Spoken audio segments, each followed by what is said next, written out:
wonderful benefits of working with the Om Gym, among the many, is that you're constantly called upon to use your core muscles. So there are also some exercises and movements that you can do that will isolate these muscles to further enhance core development. In our last sequence, we worked just with handles, so this time we're going to work just with the sling. So we'll start by suspending our Om Gym about mid-shin height, so between the knee and the ankle, and take a seat. And we're going to come into a bridge pose, resting on our shoulders. Remember to place the foam across your sacrum as you lean back. Slide back onto your shoulders. And take a moment here and just let yourself adjust to this. This is good for warming up the belly by just stretching and lengthening through the front of the core muscles and the front of the torso.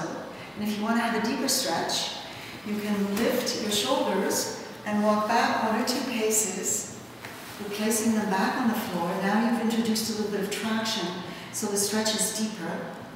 And you can breathe here. Breathing deep into the belly helps to open up and also stretch the muscles from within. And you can deepen the stretch even more by just pushing into your feet, lengthening through the legs, the arms, and just stretch as much as it feels good for you to do here. Okay, now we're going to ease ourselves back underneath the point of suspension. We're going to gather up the fabric and we're going to drop our feet over our head and come into flower to stretch out the back muscles a little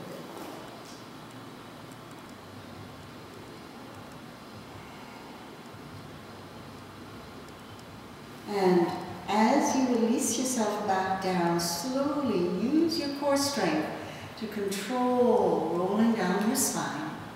You're going to place your feet in the center of the sling so you can see that your toes and heels are visible on either side.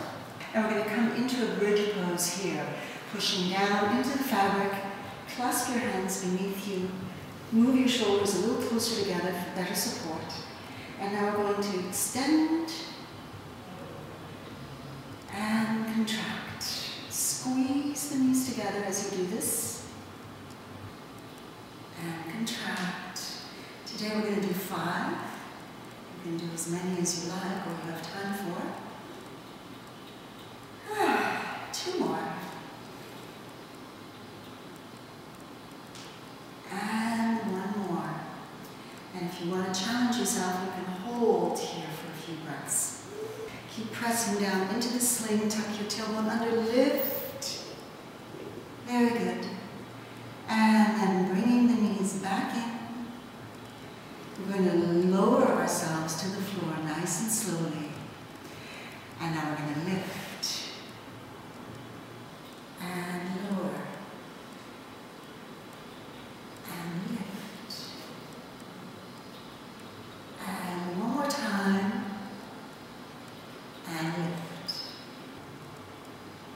And now we're going to make it a little bit more challenging by bringing one leg up and lowering. And lift. And lower. Woo! Really feel it in the back hamstring. And lift and release. Change legs.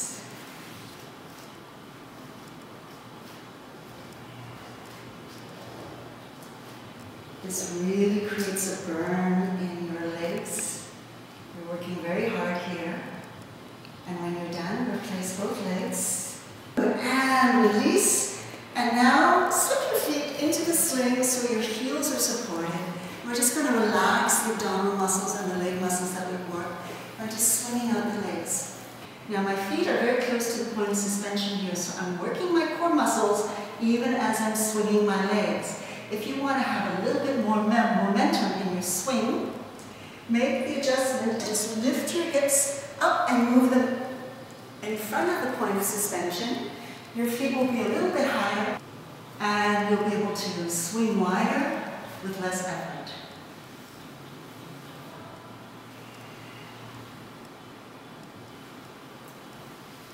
So you can do this a few times. It has a lot of therapeutic benefits. It helps to move fluids up through the body towards the brain. And it also feels very pleasant. It releases the lower back. You can slow it down. And with the legs extended out in front of you, you can bring yourself up into a boat pose. And again, you can adjust your position in relationship to the point of suspension to make this pose a little less challenging by bringing yourself a little further back, and your legs aren't raised as much.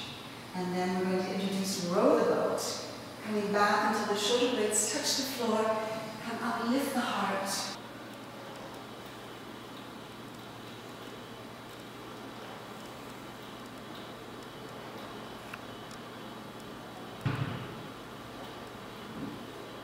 And take a little rest. And now we're going to flip over onto our belly. So just turn right around. Place your elbows underneath your shoulders. Your forearms are parallel to each other. Stretch the legs, lifting your knees off the floor so you get a good belly stretch. Lift your heart away from the floor. We'll take a few nice full breaths here.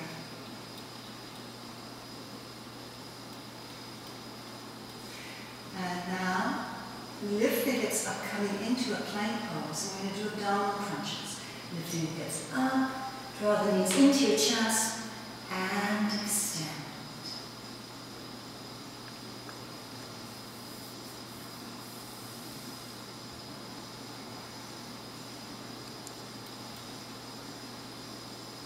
Two more.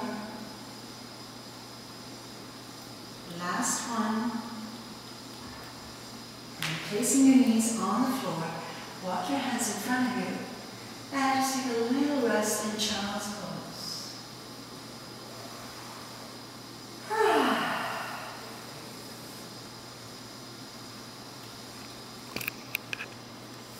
After about a 3-breath break, you're going to come up and bring your knees a little bit further behind the point of suspension until you feel a tug on your ankles.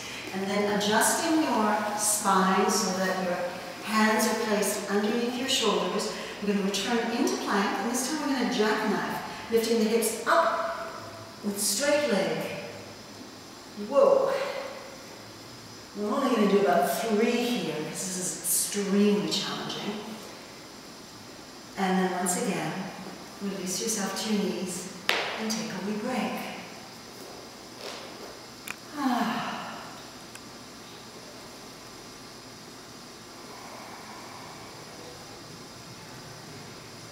And finally, we're going to finish up with one of my favorites, a version of crow pose. Returning into plank. This time, we're going to draw the knees to the elbows and hold here. I'm really having to pull because of the resistance the sling is providing. And then inhale, extend, and you can add variations by bringing your elbows to opposite knee.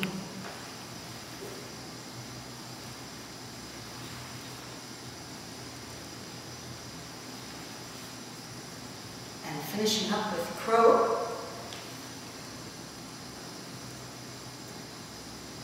Slowly return your knees back to the floor.